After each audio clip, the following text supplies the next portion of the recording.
Okay, in this video I want to talk about smell, immortality, teleportation, and some other connections I've been making.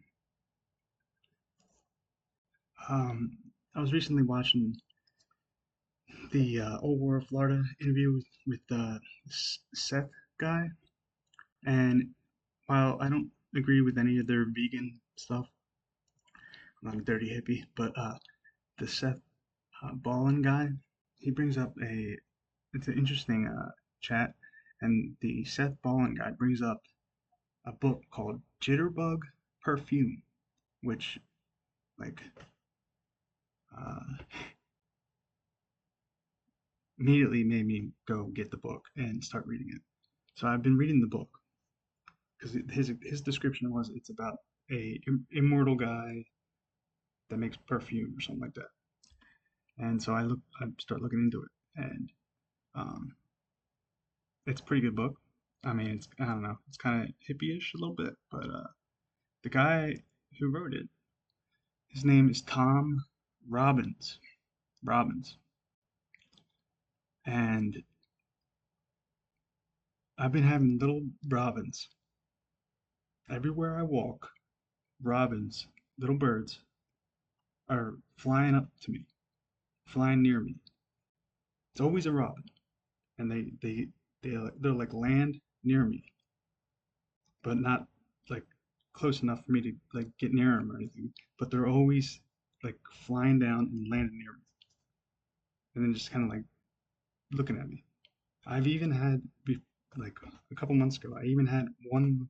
I was walking around a lake, and I had one robin was on the side of the trail and was just sitting there, and I'm not sitting there, standing there, and had one of those little prickly balls like that from a sweet gum tree, like do you know the little prickly I don't know seed holders that like you can't walk barefoot because you'll step on the prickly ball or whatever. Well, it had one of them in front of it, and then it nudged it forward to me as I was walking by. It didn't fly away. It nudged the ball towards me. And then I kept walking and it nudged it again towards me. And then it took a few steps to the right and flew away. And then so I picked up the ball and I still have it. Now I don't know what to do with it. I don't know what that meant. But I'm pretty sure that the Robins were showing up because of this guy's last name. Because this book ties together so much stuff. Holy shit. Um,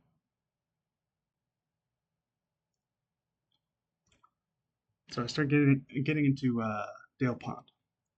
I didn't know he did an interview with Dr. Mushi, and great interview. They talk about Keely, which I've been saying is the key to everything, and Dale Pond is the guy that I even have videos of him that figured out Keely and like the mind force and sympathetic vibratory physics that I talk about in a bunch of my videos. Um, but they have a really interesting conversation. But they end up going into like talking about immortality and like how frequency affects that. So this book by Tom Robbins, it's a book about to summarize it like a lot. It's a book about an immortal man, the creation of perfume, how perfume gets created, the god Pan, which is the goat king, which is exactly what Owen Benjamin is talking about now. I don't know, I didn't watch this episode yet, but Goat King, that's Pan, the god Pan. And it's also about beets, the vegetable beet,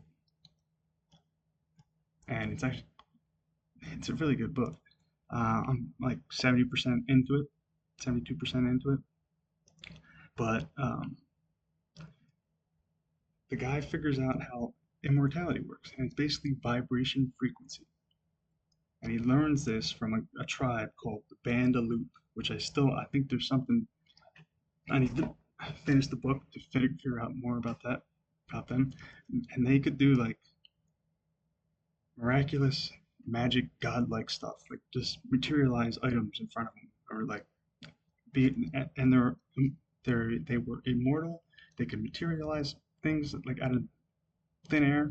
They could teleport. They could do all kinds of stuff.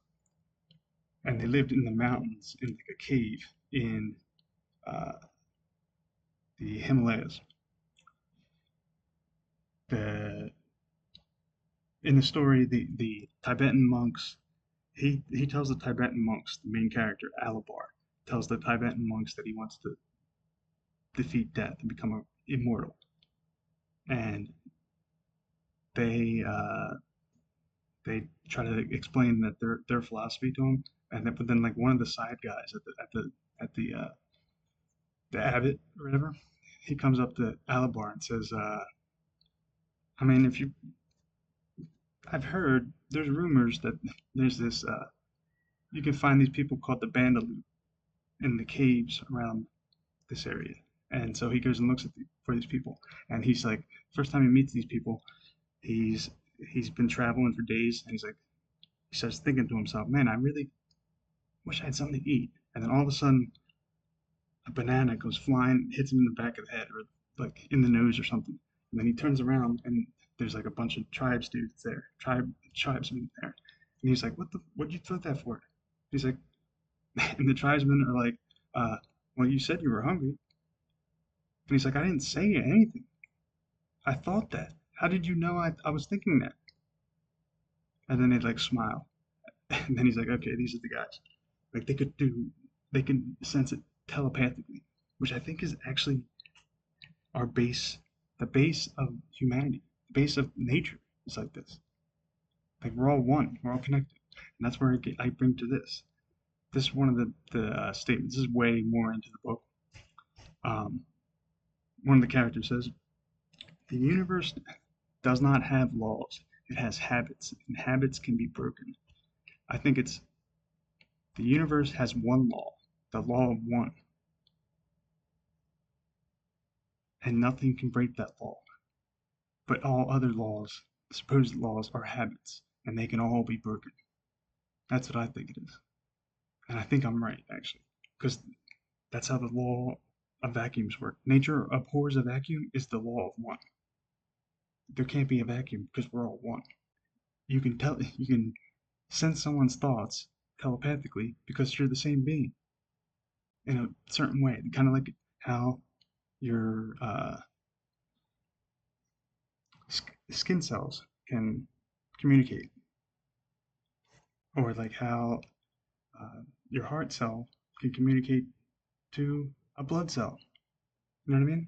And this also like because this book has a great opening chapter. It's all about beets and like the nature of vegetables. I might just read it. Screw it. I'm just gonna read it. Uh,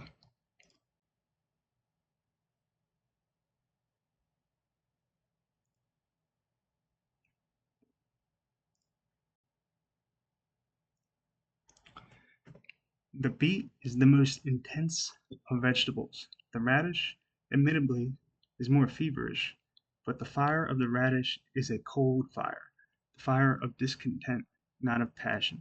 Tomatoes are lusty enough, yet there runs through tomatoes an undercurrent of frivolity.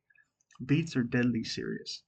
Slavic peoples get their physical characteristics from potatoes, their smoldering inquietude from radishes, their seriousness from beets. The beet is the melancholy vegetable, the one most willing to suffer. You can't squeeze blood out of a turnip, right? The beet is the murderer returned to the scene of the crime. The beet is what happens when the cherry finishes with the carrot. The beet is the ancient ancestor of the autumn moon, bearded, buried, all but fossilized. The dark green sails of the grounded moon boat, stitched with veins of primordial plasma. The kite string that, that once connected the moon to the earth, now a muddy whisker drilling desperately for rubies. The beet was Rasputin's favorite vegetable. You could see it you could see it in his eyes. In Europe, there is grown widely a large beet they call the mangel wurzel. Perhaps it is the wurzel that we see in Rasputin. Certainly there is mangel wurzel in the music of Wagner, although it is another composer whose name begins B-E-E-T. Of course, there are white beets, beets that use sugar water instead of blood, but it is the red beet with which we are concerned. The variety that blushes and swells like a hemorrhoid for which there is no cure. Actually, there is one remedy. Commission a potter to make your ceramic asshole, and when you aren't sitting on it, you can use it as a bowl for borscht. An old Ukrainian proverb warns, a tale that begins with a beat will end with the devil. That is a risk we will have to take. And that's the whole book. And this ties in because I've been thinking, like, what people say that the tomato is the heart, but a heart doesn't. Tomato, the heart beats. That's what a heart does. It beats, right? So that really got me going. And it blushes. And this will make sense in a second. The part about beats will make sense in a little bit. Anyway, um, back to where I was. Uh, my notes.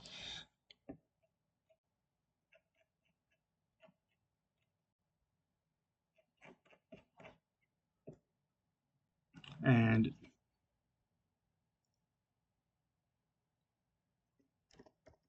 basically, the way this guy figures out to become immortal and do some like slight magic kind of stuff is the four elements. He breaks it down to the four elements. Air, which is breath, obviously breath, right? We relate to air through the breath. Most of us don't breathe properly, which is to say, we take in too little or too much and fail to consume it efficiently. Alabar and his wife, Kuja, developed a method of breathing whereby the inhale and exhale were connected in an uninterrupted rhythm, a continuous circular flywheel pattern like a serpent swallowing its own tail.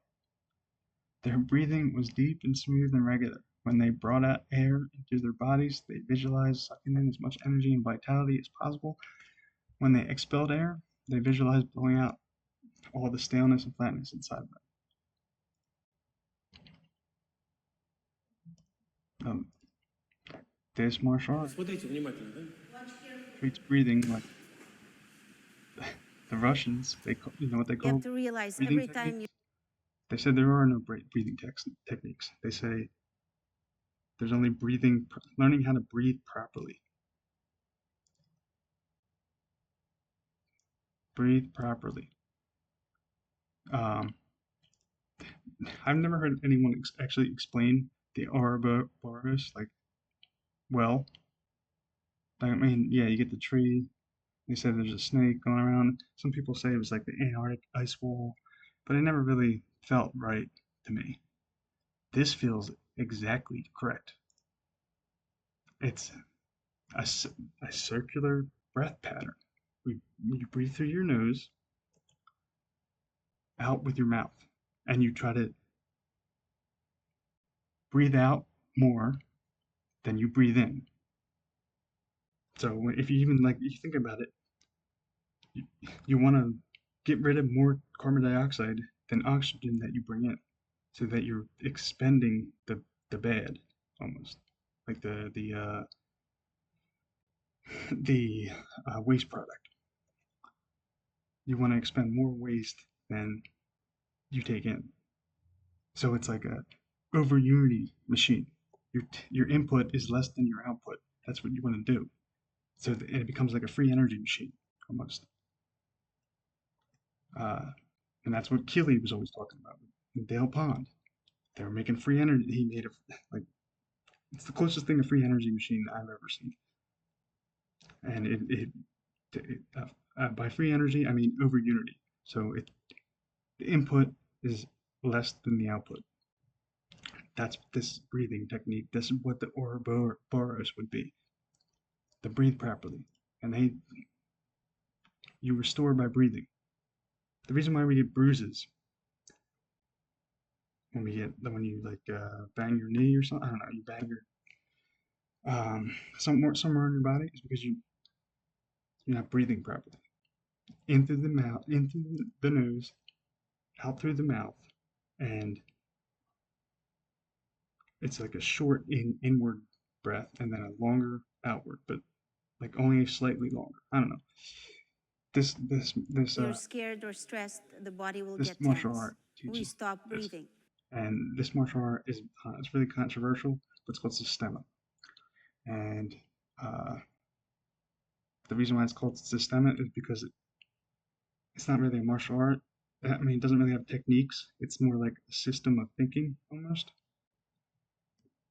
and it's like the system for everything. It's how to breathe properly, how to do what everything properly. The system for everything. And I can get into this later, but the Russians don't like communist Russia didn't like. People think that how to put this? People think that capitalist. I know I'm gonna sound like a commie saying this, but capitalism and like modern academics, they don't give a shit about truth at all. They give a shit about funding. I know. I think capitalism and communism need to be combined for it to be perfect, for it to actually work well, the whole system. But I think capitalism is definitely way better than communism. But in this regard, communism is way better than capitalism in regard to scientific research. You don't like there's no funding, so you figure out what like if you're doing like a research into something, you figure out the truth, or like you don't get any funding. You don't get funded for like nonsense, like in capitalism, in academic, like Western scholars. In Russia, it was like, how does this work? Figure it out, or we're gonna execute you. And they would figure it out. And this they've been teaching this shit forever. And this is what they figured out. The systema thing. They teach it to their most elite military members. They're like, I don't know. I won't get into that, but they like think about it. Like what if you took your elite soldiers and had them to train them for fights to the death? That you took uh, death row inmates and had that said you can be sent free if you win this fight against this elite military guy to the death with a knife. You don't think they started learning some stuff? And that's what they. This is like the stuff that they would learn. They had no problem like just experimenting on anything. They didn't give a shit because they had to get the truth. It didn't matter. The funding didn't matter. Like there was no funding. You just find the truth out or you die. That in that regard, communism is better. That's why I think that martial art is actually awesome. Anyway, uh, I think that's definitely the best explanation of the Ouroboros. That's the air element part of this. Okay, then we go to the water part.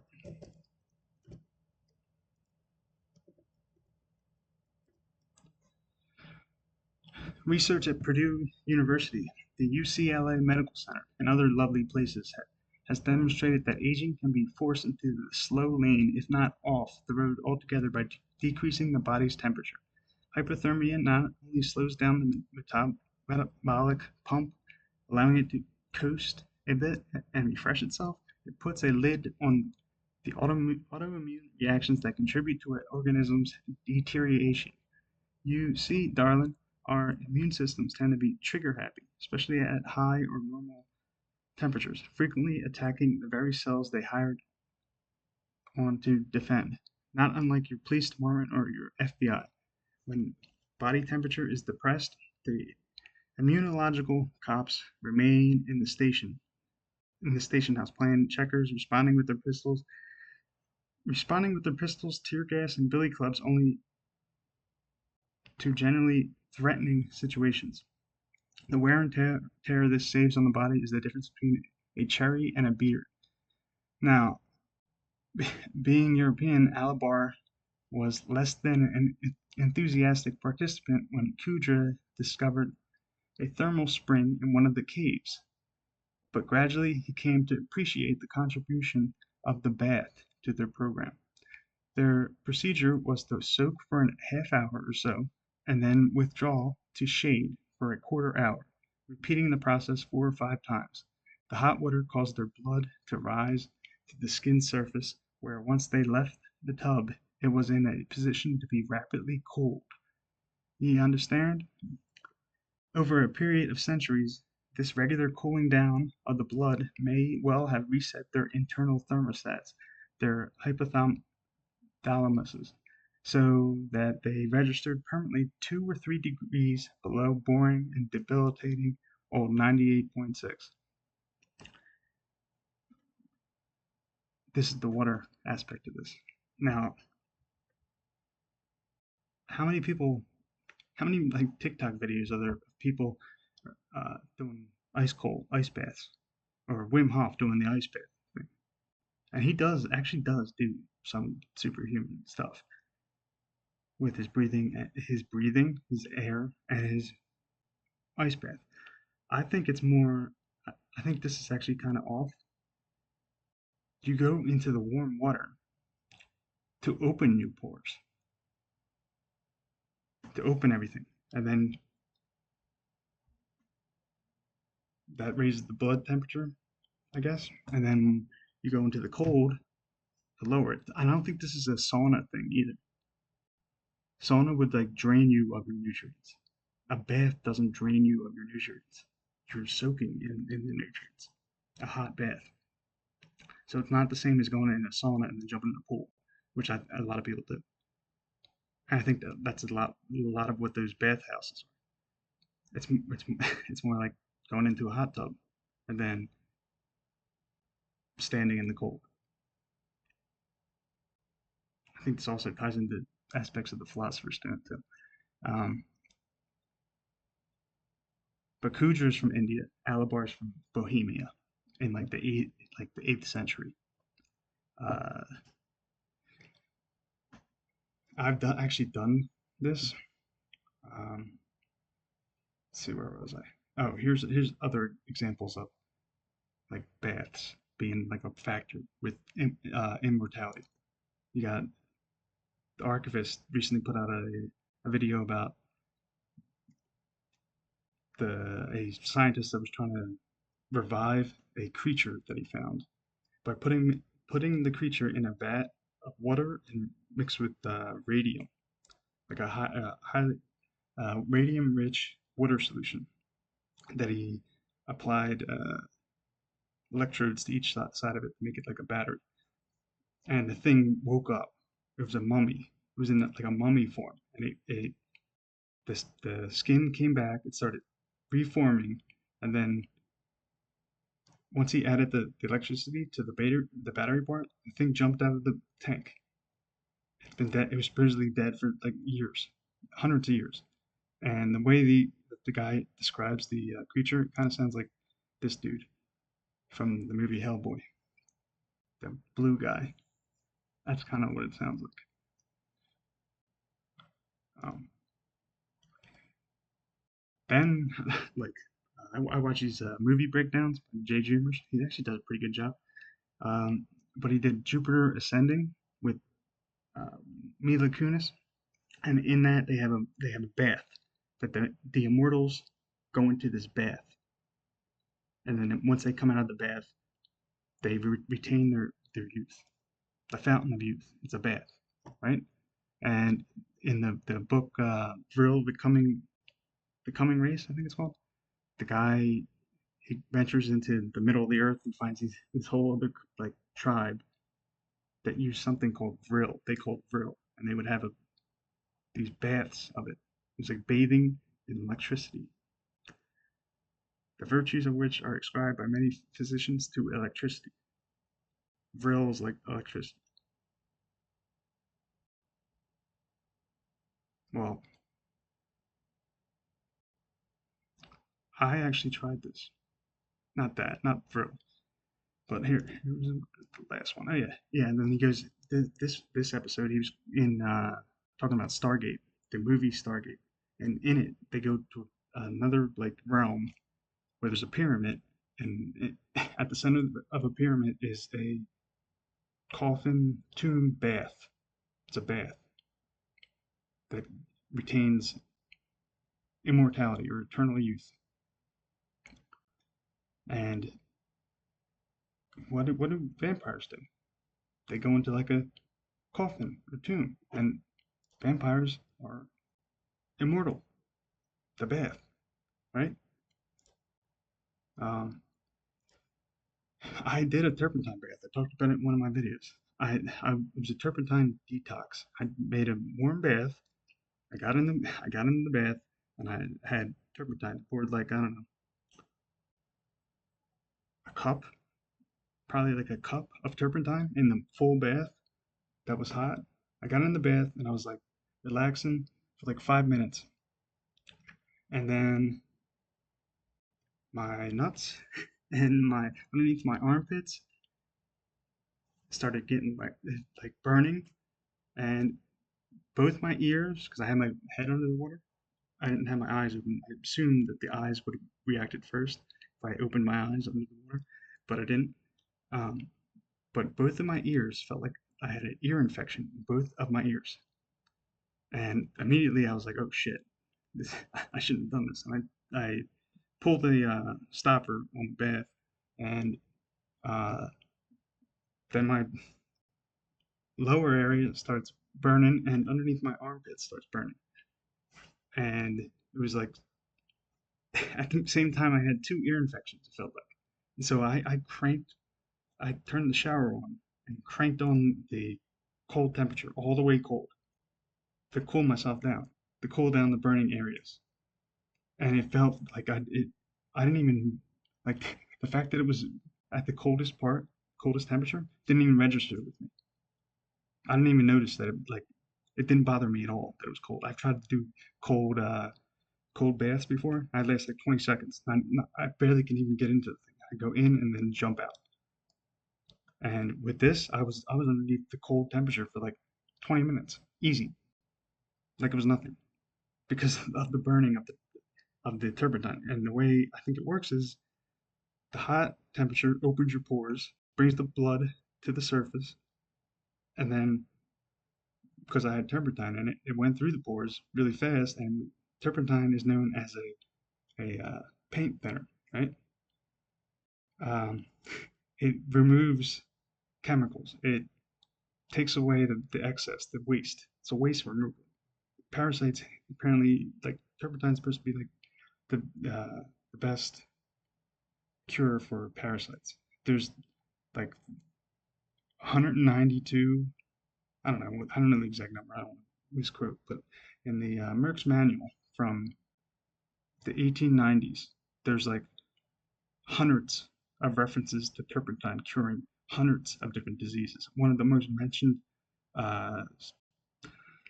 one of the most mentioned cures for everything back in the 1890s. Vicks Vapor Rub was able to grandfather it in before the FDA made it illegal to use. So Vicks Vapor Rub, it says inactive ingredient, turpentine. That's actually what actually does everything. The turpentine. That's what's healing anyone that uses Vicks Vapor Rub. And it heals all kinds of respiratory stuff, all kinds of parasite stuff, all that kind of stuff. I shouldn't say that word because the video ban or whatever. I don't know. But yeah, that would be the water aspect. A bath. Water's the bath, air's the breathing.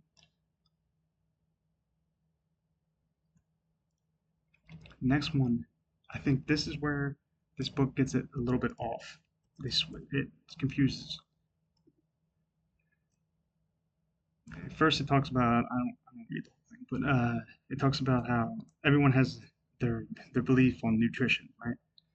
There's the the carnivores, the vegans, whatever, the vegetarians, the fruitarians, the breatharians, all kinds of different stuff, right?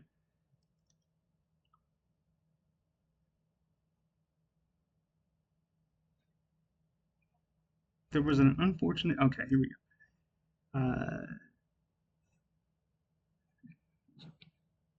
Are aware that excess body fat promotes infirmity and shortens expectancy. But are ye familiar with the experiments of Cornell, Monsanto, University of California, and Nebraska?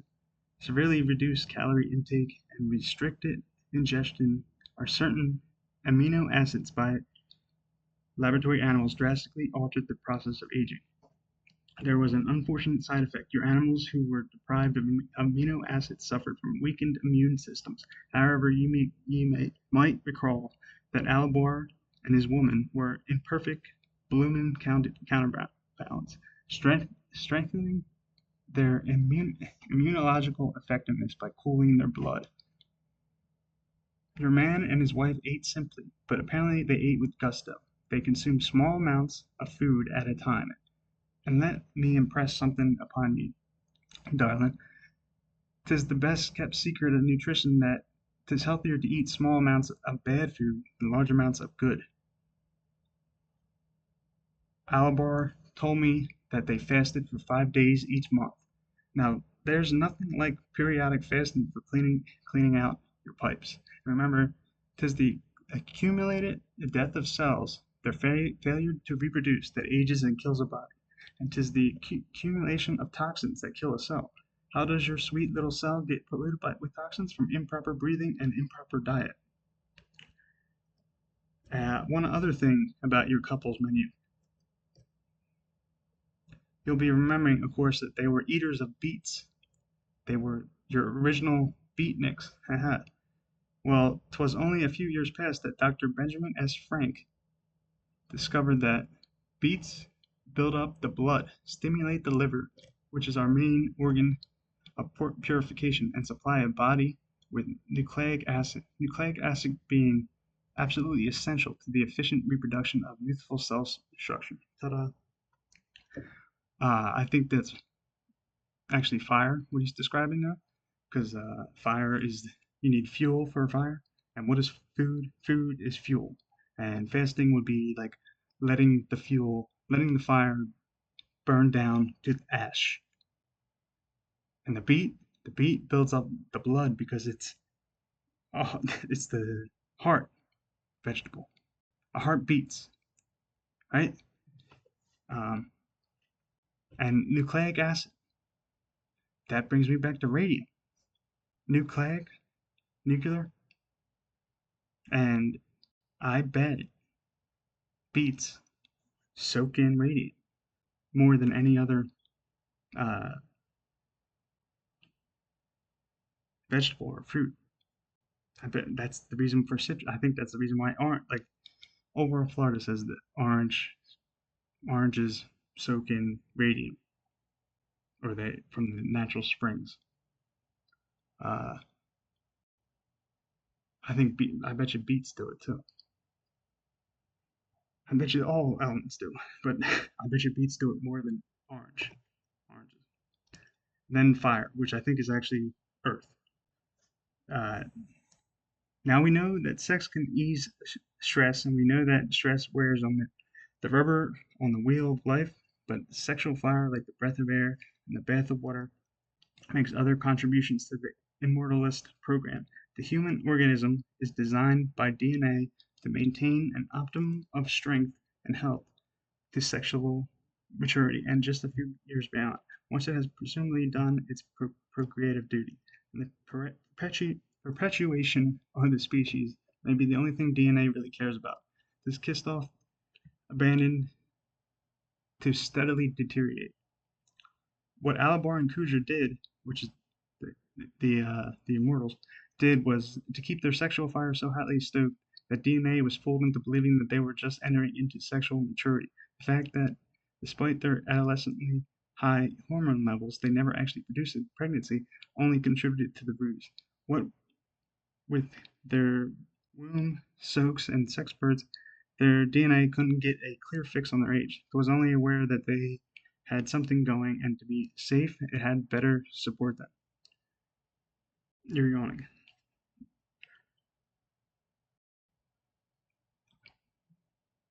All right, the rest of it doesn't need to be there. But I think that's actually a part of food. I mean, not a part of food. I think that's actually part of Earth. Sex, life, creation is a part of Earth.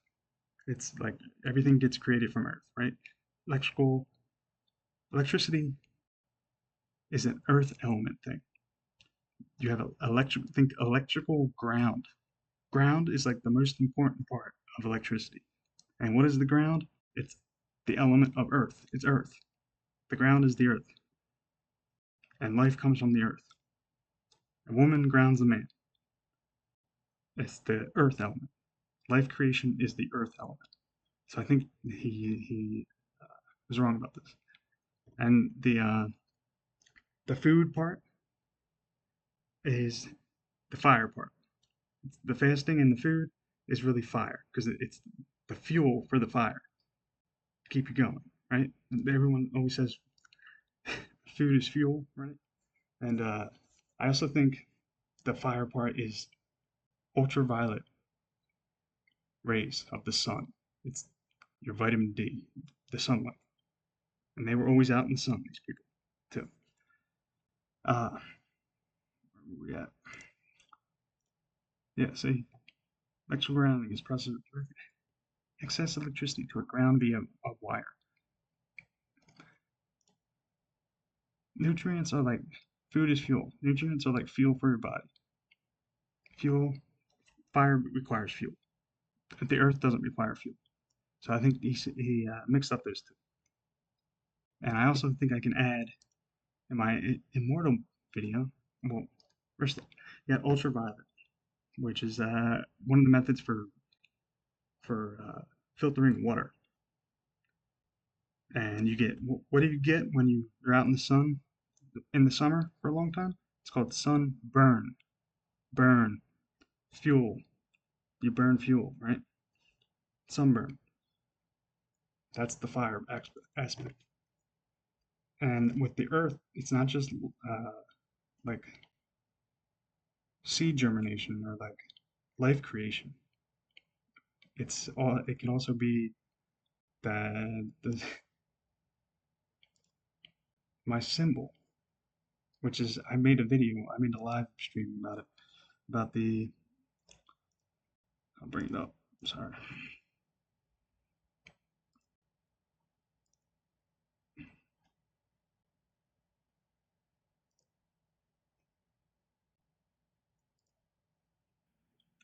This one. Methods for legitimate physical immortality. And my method is based on my icon.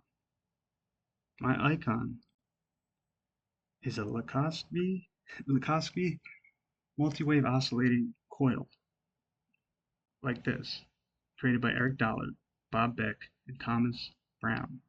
That looks like, see this resemblance to my thing? So mine's kind of rotated. It's this. They were able to cure every single disease, every single cancer, everything with this. They would have a Tesla transformer, which is not a Tesla coil, connected. It's a completely different thing, connected to a Lakosky multi-wave oscillating coil, which is what is on the screen. And then they would have two of these coils, and then the person would just sit in between them, and it would like elevate the vibrational frequency, like restore the frequency of every single cell in the body, in your body. So make the cell perfectly healthy. Now, they cured everyone that they used this on, cancer, everything. Um, Now, I thought the only limitation to that is that you have to sit between the two coils for that to happen. So I'm guessing that eventually your cell's frequency would start going back down again. So I also seen stuff by this guy Les Brown, who talks about crystals and how they you can like program with your energy, and the location of this crystal is irrelevant. Like space is not a thing; it doesn't matter. And then another person named Ruth Drown, who goes into how she could cure people with just one drop of their blood. Well, she was in Los Angeles, and the person was in London. Now you can go back and watch the rest of this video, my video on it. But here's the Les Brown guy, and then Ruth Drown. They did a video on him, this lady. And so that would mean that if you had a crystal with your blood dropped on it that you charged, and you put it in between those two coils, and had those two coils always running, then your cells would always be at peak operating efficiency at all times. So you would be essentially immortal, like a soft, I call it soft immortality. Like you're not regrowing limbs probably. If someone chopped off a limb, you probably wouldn't regrow the limb like Deadpool or something, but you wouldn't age, I don't think, which is what this immortality in this book is. And I think this is more the earth element. And the earth element is the most powerful uh, force. Fire is second, and the other two are not. They're different. They're more like scalar kind of. They don't have like they don't. Water kind of just moves to wherever it's placed, and air is kind of the same, but it can be compressed a little bit. But Earth has very brief, massive, crazy, strong spikes in energy that are like godlike, like seed germination. You hear stories about seeds that break through uh, cracks in cement. A tiny little seed, when it germinates, the force is so great it can crack cement. Or how we were born. That's a huge, massive energy. And when you turn on the light switch, if you turn on the light switch on and off real quick, you'll blow out the light or there'll start a fire. It's that initial spark. That's what. That's why Earth, I think, is the most important aspect of this. And I think what I talk about in this video is mainly about that, about how to optimize the Earth aspect. Yeah, I've been hearing all kinds of people talking about immortality. Now these guys go into Cyrus Reed Teed, the guy who he thinks the Earth's concave, and I kind of agree, I guess. But the interesting something interesting about it was the guy changed his name to Koresh, which these guys say apparently means savior, and uh, the guy from Waco did the same thing. He named himself Koresh, and it became like a cult called the Koreshian cult. And the Cyrus Reed Teed guy said that he was going to resurrect after he died, and that towards the end of it he moved to Fort Myers, Florida, and like Thomas Edison, and I think Walt Disney and Ford were all like helping him, helping this Koreshian society to figure out secrets to immortality. Thomas Edison, they were doing like electrical experiments too, like what we're talking about, what I just talked about, kind of like that. And well, um, Koresh Cyrus Reed Teed dies. He doesn't resurrect. He doesn't end up resurrecting. But Koresh means savior, right? Well, that brings me to this photo, and this is all going to tie it together. I'm the. This is me, my first Holy Communion. Um, my sister sent me this like literally yesterday, and I was dying laughing. It was just a funny picture, but I just started looking at it like for real, like with the truther eyes, I guess. And Dreamers, a bunch of people were saying we're going from a red based system to a blue based system, and that the people from outside this realm wear white, all white. What does my sister in red look like? She looks like she's pissed, right? What does my sister in blue look like? Looks like she's content, perfectly content.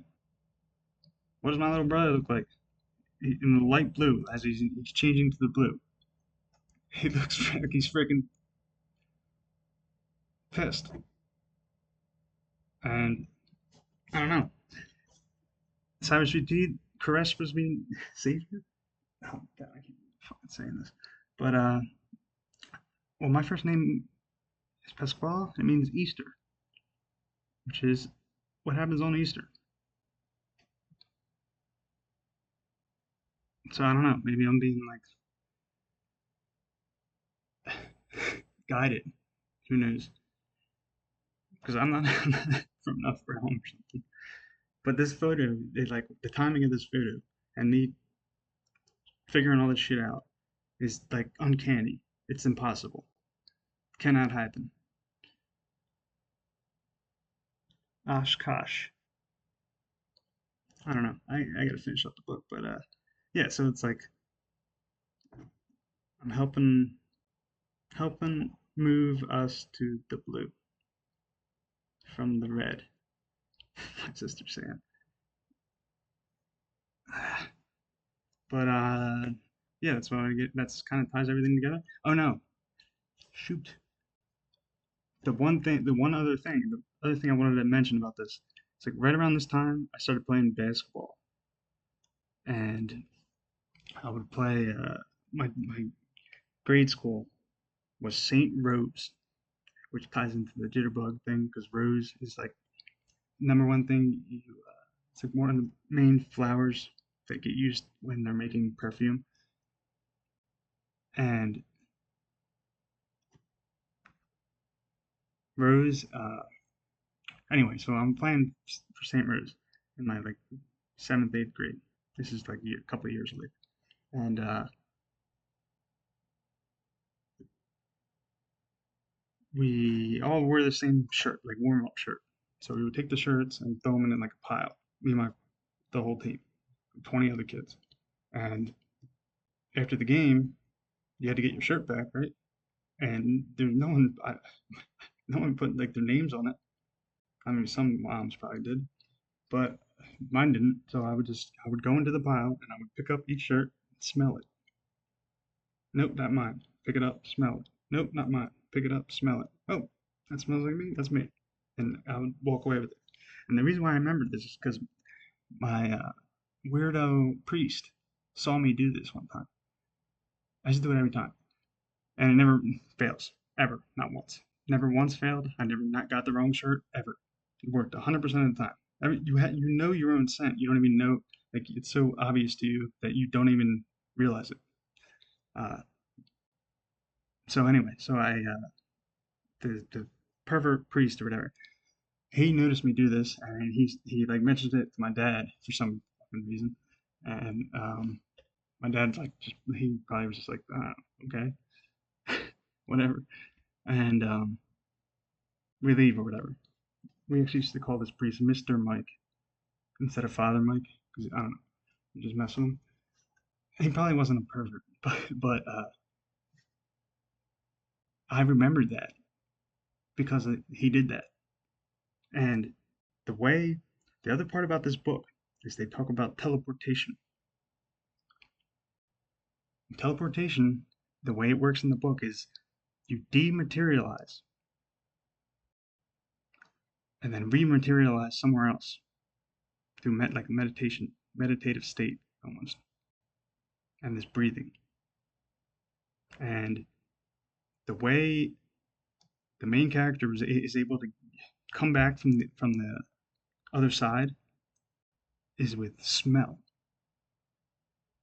It's his smell, his pungent smell that transcended the like going to the ascending, not ascending, but like dematerializing, going into nothing, and then coming back.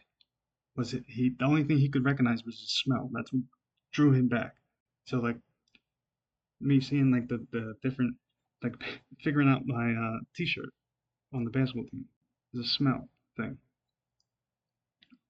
Like you have your own scent.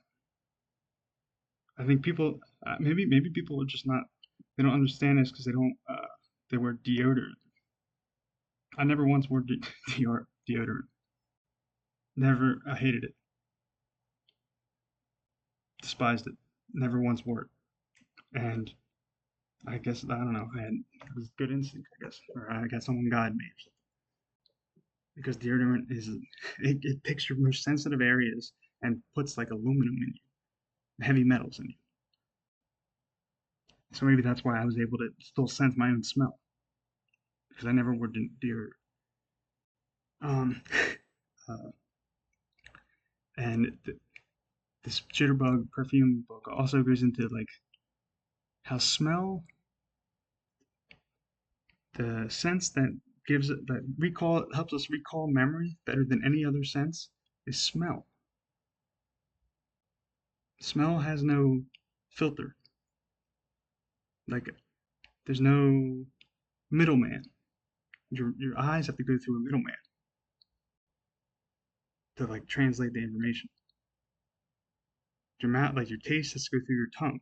Not has to go through like a middleman of senses, I guess. The smell doesn't. You smell something, you immediately know. Like memories flood into your head. It transcends time and space. Like which all kind of ties back to the law of one. It like I bet you a black hole smells if they even exist. I bet you smell could get through a black hole. It's like a certain I don't know. Like even when you sense something wrong about a situation, you sense like deception, something feels off. You say it smells fishy. Something smells. When you sense like someone else is good at something or good at fighting, you can like you kind of smell it. You don't actually smell anything, but the word smell just fits for that. Like something smells off about you, or something smells like excellent about you. The way you walk or something that you just feel, you just smell it, even though you don't actually smell anything. Well, I think that's like smell has no middleman and it transcends space and time. And I think this it could be a key to teleportation. Smell teleports. Smell time is irrelevant to smell. I sometimes when I smell freshly cut grass, a certain type of grass, every time it reminds me of football, playing football when I was little at a certain place for like a it's like the first time I played when I was like seventh grade. No, I was like in fifth grade. First time I played in a scrimmage in like fourth or fifth grade in a football game. I had the same exact memory every single time. I smell a certain type of grass after it's been freshly cut. It like it like transcends everything. Smell. And if you go into perfume, how perfume is made, it's very alchemical. It's very alchemy adjacent. Super alchemy adjacent, actually. I think all this stuff is really the immortality thing. I think is really the philosopher's stone, and it's about us. It's not about something taking something, eating something. It's about doing this stuff, or just like master yourself. And I don't even think These are the reasons why the guy is immortal. I think it's a belief thing. It's more like I think it's all based on belief. It's hard to not believe that doing these four alchemical different ways of immortality would work. Like it's hard to not believe that it will work. But that's not what actually does it. It's our beliefs. And Dale Pond calls it a mind force. I don't know if he means belief by that, but I think that's what I think he means by it. And Keeley talks about this too. Like he would put a symbol on a board, and the machine would start spinning because of this. I even called Dale Pond and asked him what the symbol was. He's like, it wasn't the symbol; it was the mind force. It was the belief in the symbol. It was our belief in the symbol. Then you go into the Matrix. What does Cypher say? The character named Cypher in the one scene I've shared it in another video where Neo meets Cypher, and Neo says, "Do you always read the Matrix encoded?" And Cypher says something really odd. He says, in context with the movie, he says, "No, the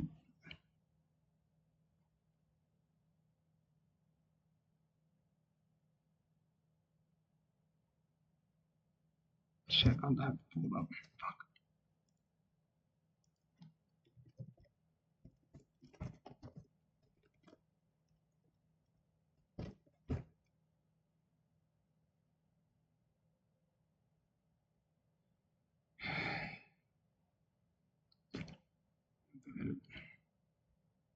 Matrix.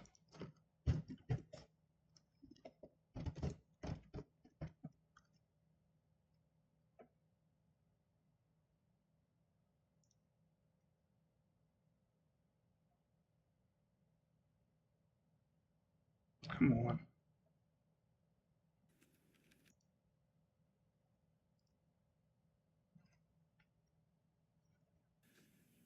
Is Neo, you scared the bejesus out of me. The Matrix? Yeah. Do you always look at it encoded? Well, you have to. The image translators work for the construct program. The image translators work for the construct program. So the symbol, we're the image translators. The symbol was the construct. We are our belief in the symbol is what made the machine spin with Keeley. So it's basically like the stronger the belief system, the easier it becomes to 100% truly believe you are immortal or have powers or can do miracles or can heal people or can teleport or can bilocate or can do telekinesis or can fly and levitate, can see the future, all this type of stuff, or manifest things out of thin air.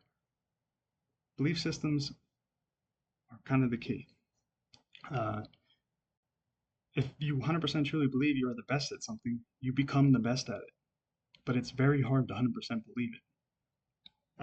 What's his name? Ben from Bad City had a great analogy about it. Someone who plays the guitar, like that wants to pick up the guitar just to get like a girl or something, they might get it and then like maybe learn a few songs or something, but end up putting it down. Then he's like, then there's someone that like does it as a kind of like a job. So they do it all the time, but it's like a job to them. So they might even join like a rock band or like become like known as like a really good at that instrument worldwide. Like I don't know, Van Halen or something like that. And then and then he's like, but then there's the guy that knows he's the best that's ever lived at that guitar. And he spends all of his time playing the guitar. Even like he'll have a girlfriend and be like, "Come on, you said you were gonna take me out to dinner," and she's like, "Fine." He'll be like, "Fine, fine. I'll be in the car. Give me a second." And he wouldn't come out of the house. He would just keep playing because that's all that fucking mattered to him. That dude 100% believed he's the best guitar player all time, and he actually was, because he act like, to be the best all time, you would have to play it all the time. Like, it's a belief thing. I don't know. I mean, you also have to learn the freaking instrument, but kind of get my point across, I guess. Like, I mentioned this a bunch of times, but like, if you bought a hammer from Home Depot, you couldn't say it was the hammer of Thor. It'd be really hard to believe that. Like, you could try to, but to 100% believe it, consciously and subconsciously, I don't think that's possible. Or you'd have to have a certain belief system that could allow that.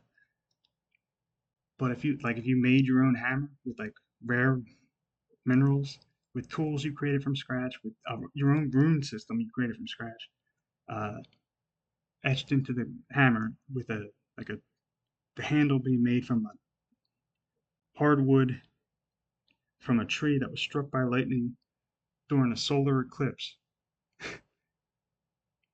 then you it makes it pretty hard to not believe that hammer doesn't have supernatural powers.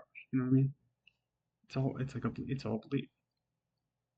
Like Jesus's belief system was true love.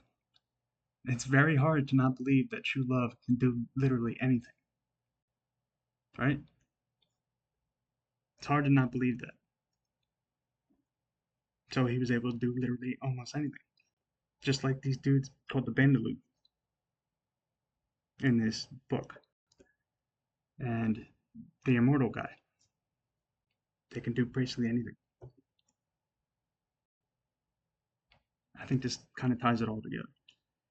I don't know. Hopefully, it's kind of schizo like usual, but hope you enjoyed the video.